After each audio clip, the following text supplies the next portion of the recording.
My mother always tells me to smile and put on a happy face. She told me I had a purpose to bring laughter and joy to the world.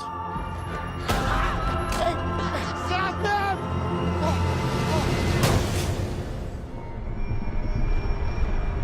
Is it just me? Or is it getting crazier out there? Smile, though your heart is aching. Smile, even though it's breaking. When there are clouds in the sky, you'll get by. What? If you smile to your fear and sorrow, smile, and maybe tomorrow you'll find that life is still worthwhile. If you What's so funny? just Freak?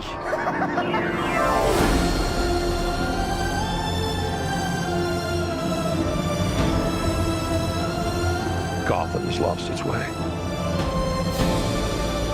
What kind of coward would do something that cold-blooded? Someone who hides behind a mask.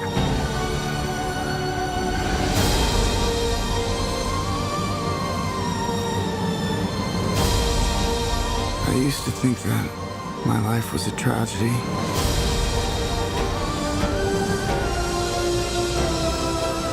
But now I realize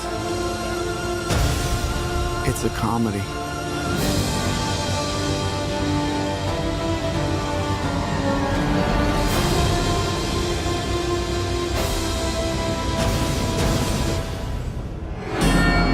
if you just smile.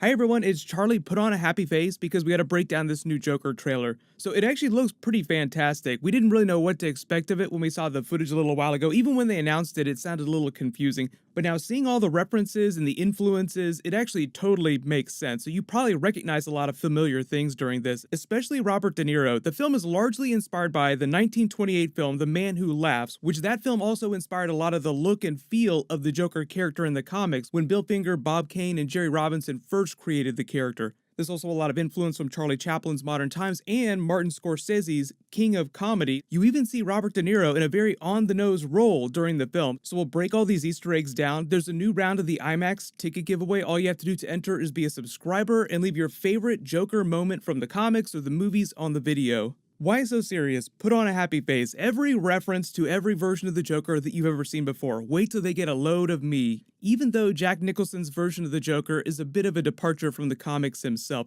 this obviously is a very different spin on a Joker origin story. We've never gotten that before. Part of the reason why the Joker does not have an origin story is because he's such a force of chaos. He actually works better the less you know about him. He's not really a character that's supposed to make sense. You're not meant to understand his perspective or anything like that because you're always viewing him from Batman's perspective. That's part of his curse. He never truly knows his identity. There was an arc after Darkseid War where he briefly gained control of the Mobius chair and got the powers of a new god, gained all knowledge, and learned the identity of 3 different Jokers. That was meant to reconcile 3 different Joker origin stories from different eras in the comics: the classic, the modern comics, and then the more recent stuff during the New 52. They also paid a reference to all those different origin stories when Heath Ledger would tell a different version of his origin story to his victims during The Dark Knight as his Joker character. You want to know how I got these scars? And he would always tell a different story. So this movie is not intended to connect to any of the modern Batman films. Not the Dark Knight trilogy, not Ben Affleck's version of Batman, and not Matt Reeves' version of Batman, who we'll probably find out about pretty soon because they're supposed to start filming that Batman prequel movie later this year.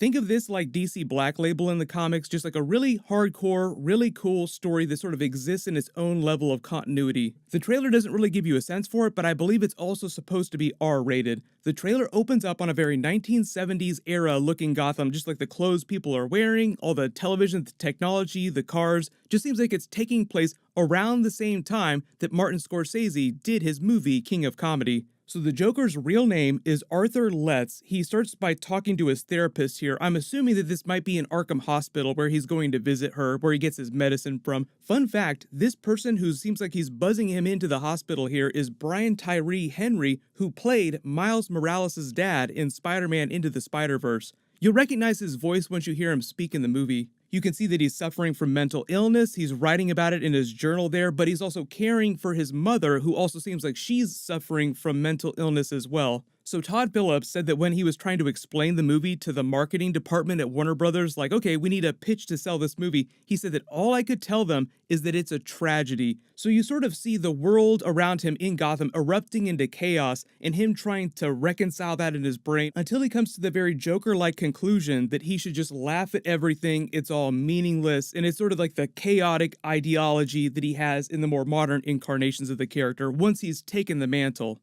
So when Michael Caine's Alfred character says some men just want to watch the world burn, this movie shows you how he got there, and this version of Gotham is definitely Craptown. Like, you look at the strip where he works here as the clown spinning that sign, this reminds me a lot of 1970s New York City Times Square before it was Disneyfied with all the stuff that you see in modern day Times Square. If you've ever seen pictures or if you were alive in New York City in the 1970s, that was one of the worst decades ever to live in New York City. It really did resemble the dark, gritty version of Gotham City until they started cleaning things up.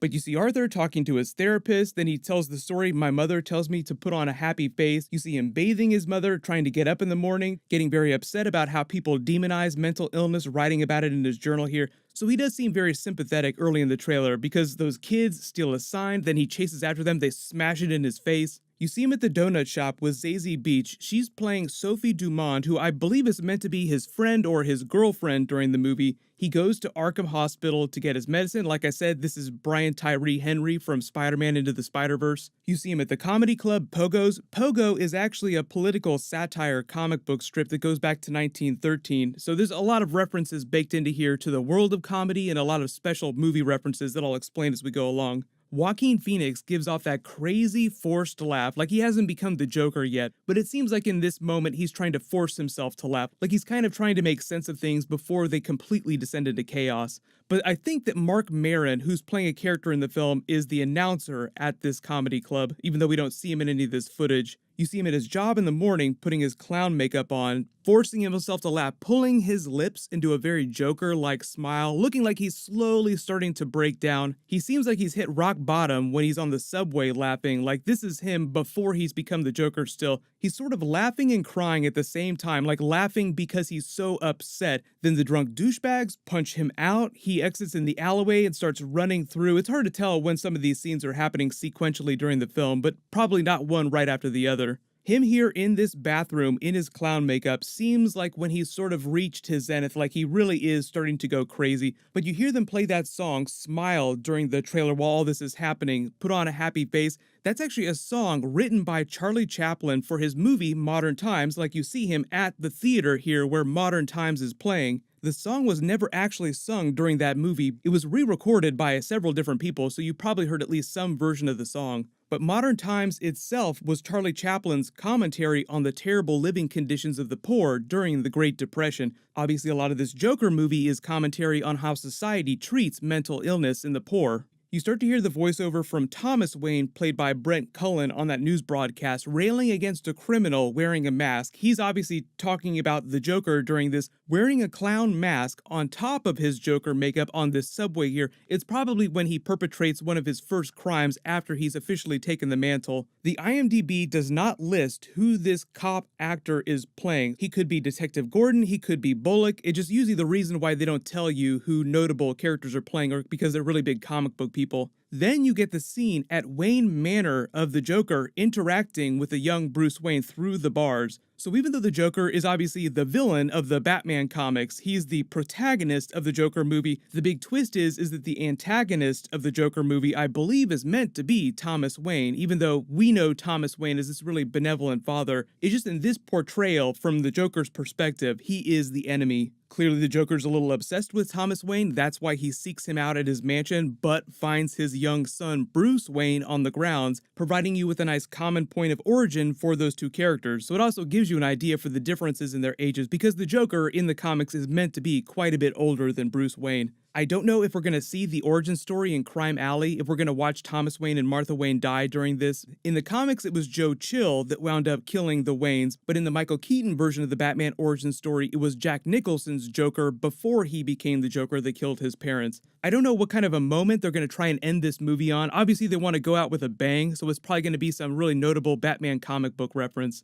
But then you see Arthur seeming like he's trying to perform at that comedy club that he went to earlier. You see the pace of the trailer start to pick up as if he's slowly going crazy. You see him at a bunch of different points in time, like he bangs his head on the glass here. Then later you see him getting ready to go on this big news broadcast in full Joker makeup. This is him in the green room for that TV show getting ready to go on. You see Robert De Niro, who seems like he's the host of this television show, in what seems like the biggest on-the-nose reference to Martin Scorsese's King of Comedy. If you've never seen that movie, it's actually pretty interesting, but it's a very dark satire on attention-seeking culture and the way that society treated fame at that time. Obviously, it hasn't gotten any better, but Robert De Niro plays a psychopath who wants to become a comedian and idealizes Jerry Lewis's character, winds up kidnapping him, trying to get famous through his crime. He's later arrested, goes to jail. It works exactly like he wanted it to. When he gets out of prison, he writes a book, he gets famous for his crimes, and then goes on a television show that looks just like this. But then you see a couple different shots of him in full Joker makeup getting hit by a cab on the street.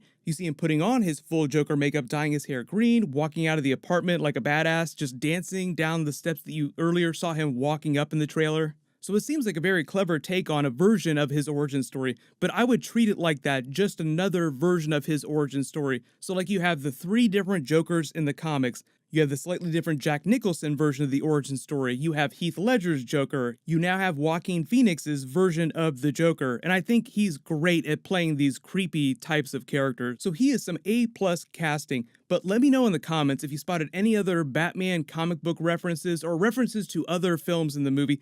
I'm sure there's a billion other comic book references in the film itself, so it's coming out this October. Of course, I'll do videos for it, but if you have any special video requests, leave them in the comments below. There was an alternate Avengers Endgame trailer that posted last night after the other trailer, so I'll probably do a new video for that new footage, but there's a whole bunch of Game of Thrones and other things that'll be happening this week. Just leave all your requests in the comments below, and I'll name a giveaway winner when I post new DC. So